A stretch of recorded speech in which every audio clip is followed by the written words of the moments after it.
Hello everyone, welcome to my video. Today in this video I'm going to show you that how you can use Xmind app on your desktop. Let I tell you that what is Xmind and what for it is used for. Xmind is a software that is used to create mind maps, and mind maps are generally used to generating or visualizing your information that will help you understanding easily. So let's start. So there are many topics in Xmind. Like when we open this Xmind software on our desktop, so this screen will appear. You have to choose this new option and this screen will appear in front of you. Like you have any topic and you are generating ideas in a group, that will help you understanding easily what is the main work of that topic which are used. So there are many things in xmind software like relationship. When you will add any topic or subtopic, you have to relate it any idea. So relationship subtopic means when you will add your topic, you have to relate it with any point. And like there are many things, insert any images, or you have to mark any things or style and pitches of the layout of the screen. So there are many things. So in this video I'm going to show you how you can use relationship tag in xmind software. So let's start. So as you can see, this screen is appeared in front of me. So before starting, we have to choose any topic. Like if you are sitting any group, any topic you have to choose. Like I'm choosing main applications. Main applications. Okay. So as you can see, there are 4 topics. If you want to drag main topic first to main topic 4, you have to just click it and just drag it to main topic 4. To main topic 1, 2, and just drag this to topic 4.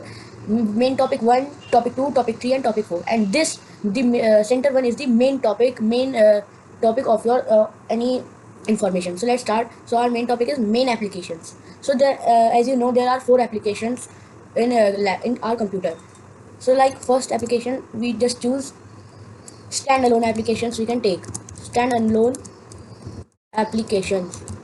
So standalone applications are the applications like which do not need internet. If you want to relate it to that topic, so you have to just click on this standalone application in this box and you have to go on relationship. So as you can see, this relation point is here. So I'm dragging it here towards it here. So as you can see, floating topic means subtopic is here. So we just write applications which do not need internet to work are called standalone applications. So this way is also better. And if you want to choose any subtopic for it to relate it for your topic, you have to just click on this box of this your topic and go on this subtopic icon and just click. So as you can see, this is your understanding that which method you want to choose, this subtopic that is written here or this relationship topic. So let's just delete this subtopic and relationship. Let's choose it here like this. Okay. So let's talk about main top application 4. You have to just double click on it to write in that bar. So you have to just backspace and write embedded applications.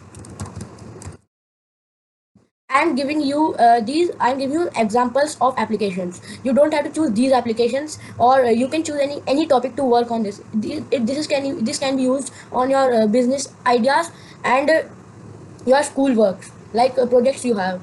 So embedded application. Now let's choose subtopic for it. You have to just click on this box and you have to just click on the subtopic option. So as you can see, this subtopic is attached here after clicking on this icon. So as in subtopic, you have to delete the subtopic written, and you have to write like which is your topic only.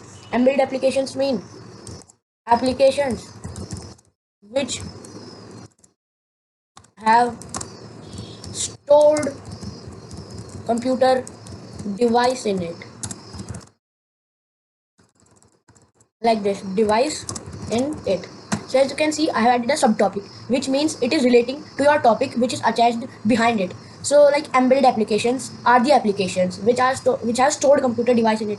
So this is a relating information to the topic that what you are writing. So this method is also right, and your this relationship icon method is also right.